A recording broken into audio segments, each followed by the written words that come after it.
Jennifer McGuire, and thanks so much for stopping by Hero Arts. Today I have 3 really quick cards for you, all featuring a faux watercolor background. This is a great technique that's really fun, it makes great results pretty much every time, and you can use a variety of products for it. So I did this faux watercolor background over one of the new Hero Arts stamps. It's the birthday grid stamp. I think this is fantastic because there's lots of lines in it, and that embossing kind of holds the watercolor, which I'll show you in a moment. So I have a piece of watercolor paper here. Any kind of watercolor paper would be great because we're going to add a ton of water to this. And I'm taking Versamark and inking up this great birthday background stamp. Now this stamp also comes in a hello theme and a thank you theme. So now that I've stamped this with Versamark ink, it's just kind of clear and kind of sticky. I'm going to take some Hero Arts white embossing powder and shake it on top. Now the reason I am heat embossing this is so that the stamped image actually has some raised images, so the color kind of sits in puddles in between all those raised areas. It really just makes the results better. If you look closely at this card, you'll see some stars, also white heat embossed on that grid. I added those stars separately. It's fun because you could put hearts or stars or dots, whatever you want. I'm using this little star from this Yay stamp set from Hero Arts. A lot of stamp sets have these tiny little images that usually go unused, but they're great for kind of adding a little something to a basic background. So I'm just going to stamp this with the Versamark ink in different areas. It'll be hard to kind of see here, but I'm just kind of pairing a few up and scattering them in a few different areas on the background. Then I'll go ahead and again add my white embossing powder and then heat set that. And that just adds a little bit something extra to the basic background stamp. Now I'm going to add a ton of water to this paper, so it's going to want to curl up a little bit, and I want to be able to lift it easily. So what I'm doing is taking a little temporary adhesive and temporarily adhering it to some scrap paper.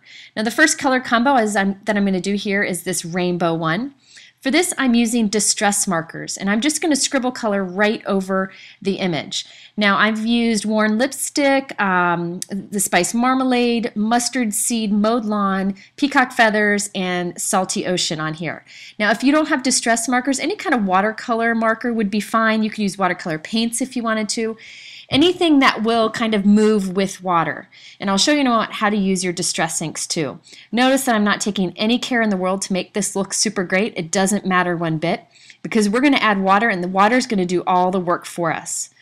So once I've covered this entirely with color, I'm going to go and spray water on this with the Hero Arts Mister. Incredibly heavy layer of water, so much that we have a pool of water on this piece here. You'll see it just kind of turns into one slick surface. And then what I'm going to do is pour away some of that color. And I'm tilting it to the side so I keep that rainbow flow. And as I'm tilting it, I'm adding a little bit of heat to it just to kind of help move the color around and also help it to dry quicker. And I like those little puddles of color here and there, but if you want to remove some of it, you can tap it with your finger or use like a wipe or a cloth to just kind of dab away a little bit of the extra color, kind of suck it up. But I like those that uneven color. That gives that watercolor feel. And now you can either heat set this if you're impatient like me, or you can just leave it to dry for a few minutes and you'll have this great watercolor look. And it was so easy to do. We really just let the water do the work for us.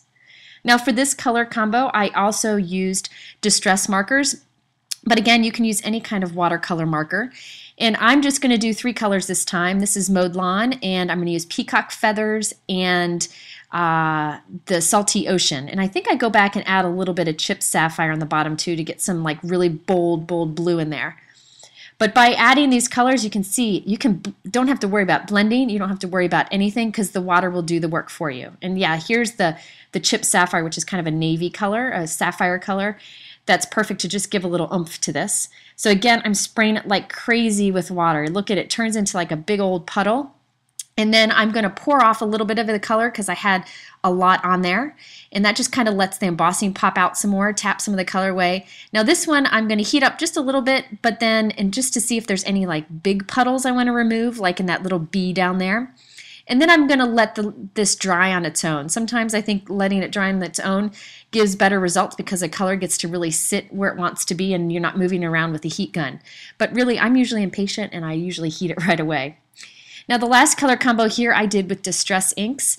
I love distress inks and distress markers because I love the look of watercolor, but I'm not good at it. So this is a great way to fake it. I'm using picked raspberry, which is a really vibrant pink. And then I'm using spiced marmalade for some orange in the middle.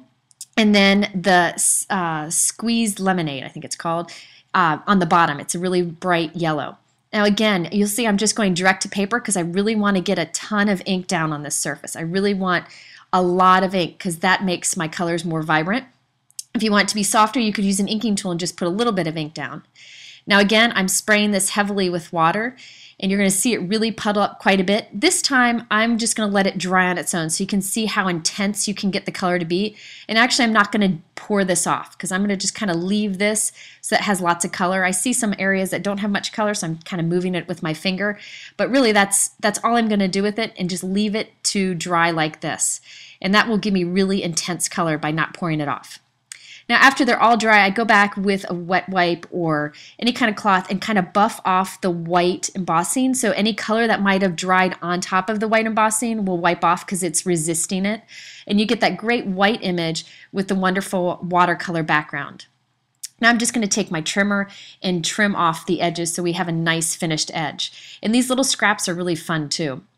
Now the reason I did my embossing first is because the embossed raised areas kind of force the color to stay in puddles and really helps with that uneven watercolor look.